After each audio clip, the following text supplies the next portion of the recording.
All right, welcome back to Statistical Methods and Analysis for Northwest Nazarene University, their online teaching and learning program.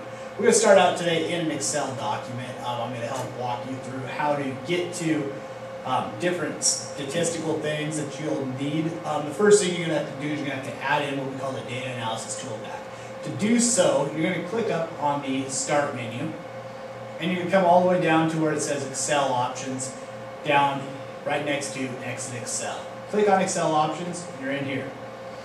Once this pops up, you'll see on the side toolbar it says Add-ins. Click on Add-ins. Once you go there, you're going to have all these different add-ins that Excel can add to the program. We're going to start out by clicking down on the Manage tab, and we're going to click on where it says Excel Add-ins, and we're going to click Go.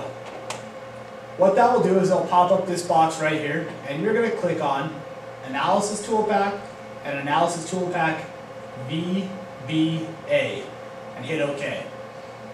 From there, it's going to load in the data analysis toolpack that's going to help us better use these tools and make calculating these things a lot easier. Notice we're in Chapter 2. Chapter 2 deals with your mean, median, and mode.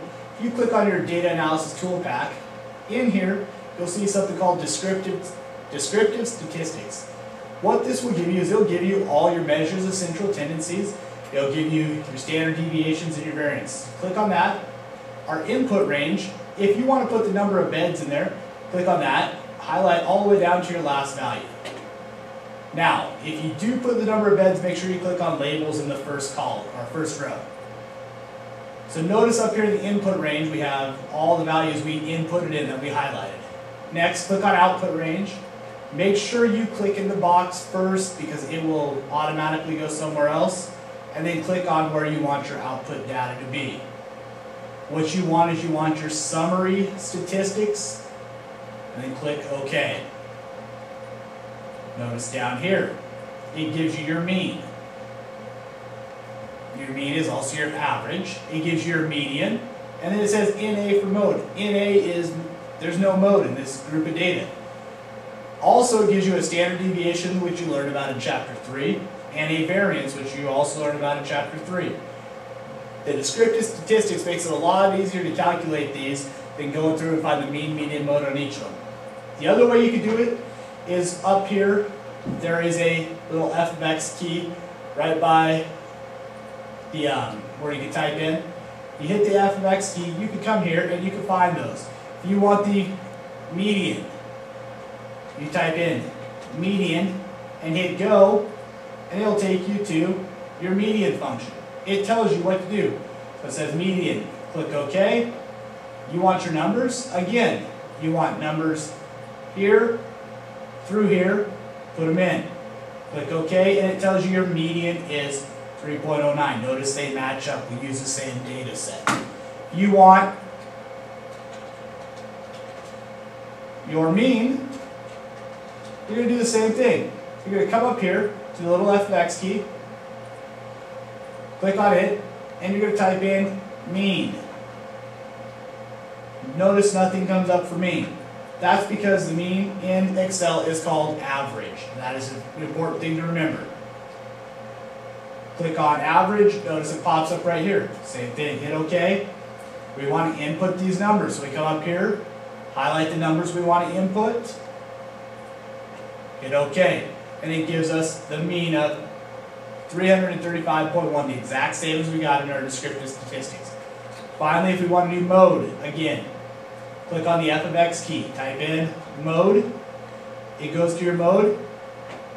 You want to know from here to here, highlight it, hit OK, again it tells you NA. And this is a way, there's two different ways to find your mean, median, mode, your measures of central tendency. This is a way you can do your homework assignments.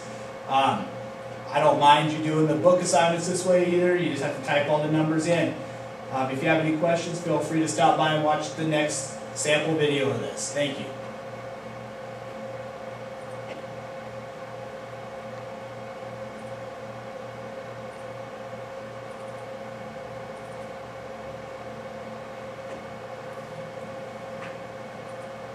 All right, welcome back to Statistical Methods and Analysis for Northwest Nazarene's online teaching and learning program.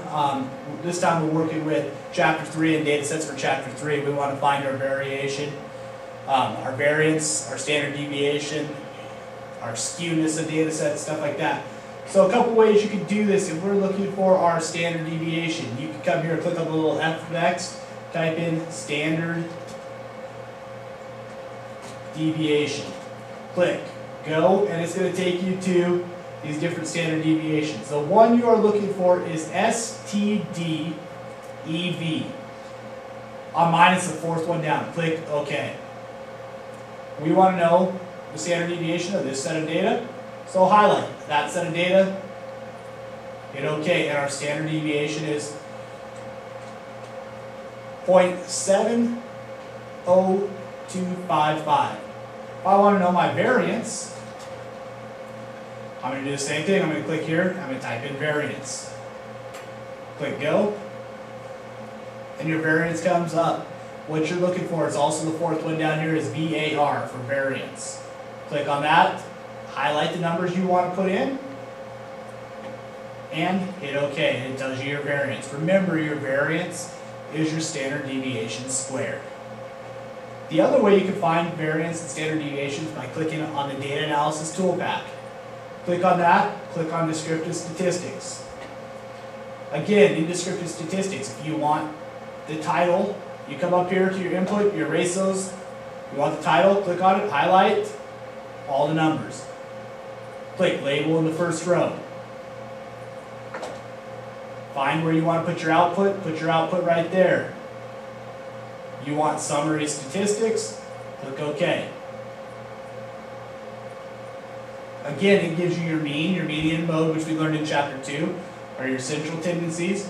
It gives you a standard deviation, same as what we calculated before. It gives you a sample variance. It's a variance of this sample, a 0.49. It also gives you some other things like your range, your min, your max, your sum, and how many things are in there. It gives you a skewness and a kurtosis also. The Data Analysis Toolpack is a very useful tool that you can use to run these statistics really quick. From there, it's just a matter of what do these mean, how do we interpret them, and go from there. All right, thank you guys very much for tuning in this time. There'll be another video up here shortly.